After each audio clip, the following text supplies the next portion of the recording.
Welcome to The Explainer. So today we're going to tackle a really deep question, one that hits at the very heart of being human. Where do you find hope when you're facing just unimaginable suffering? And our guide for this is an author who started this whole search after a tragedy completely shattered their own life. You have to understand, for the author, this wasn't just some abstract philosophical question.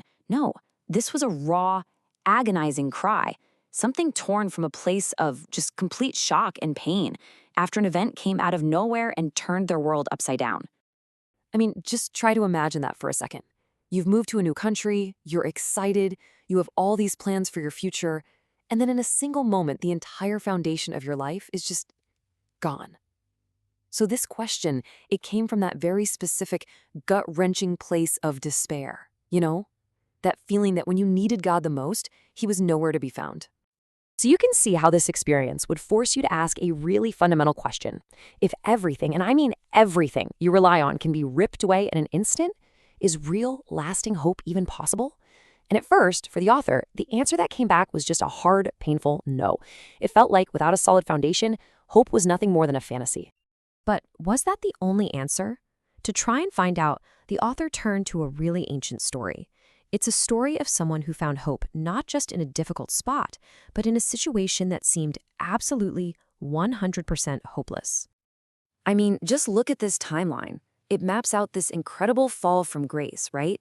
He goes from being the favorite son with a bright future to the crushing darkness of betrayal, slavery, and then being thrown in prison for something he didn't even do. And it's right there, at that absolute lowest point, in the darkness, that the whole story pivots. And this was basically Joseph's song in prison. And it's just a stunning declaration, isn't it? Think about it. He's lost his family, his freedom, his reputation, everything. But his hope isn't banking on his circumstances getting better.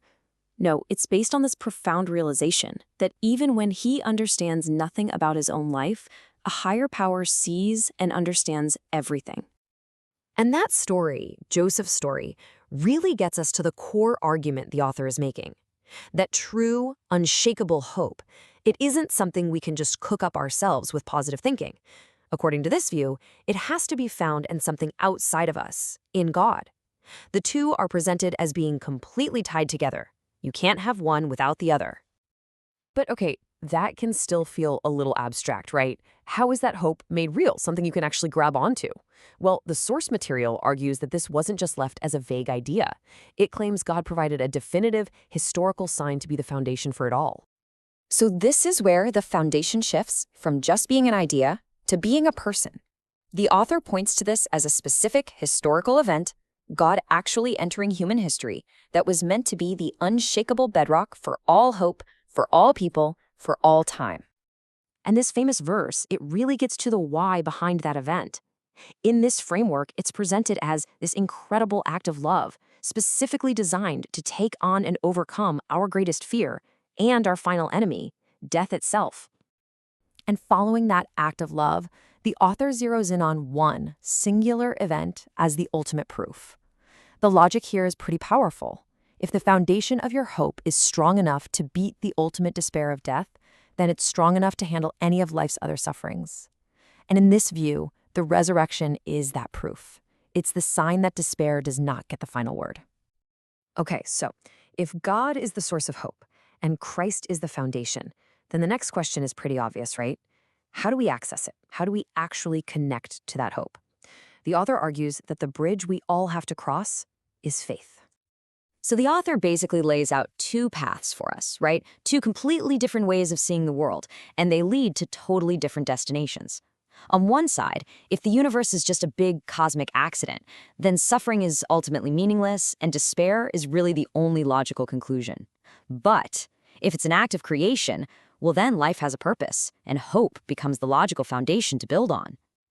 And to show this isn't about being some perfect saint, the source points to King David. I mean, this guy was deeply, deeply flawed. He made some huge mistakes. His life was full of chaos. He was hunted by the king, even betrayed by his own son. He had every reason in the world to give in to despair. And yet, you hear this from him over and over again. Right in the middle of all that chaos, he makes a conscious choice. He's literally talking to himself, telling his own soul where to find its anchor.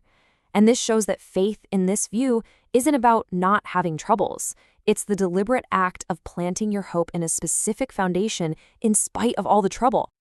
Okay, so to prove this isn't just some dusty, ancient idea, the author brings us right into the 20th century with a powerful story that was literally forged in the fires of World War II. Just look at this timeline. It's an unbelievable transformation.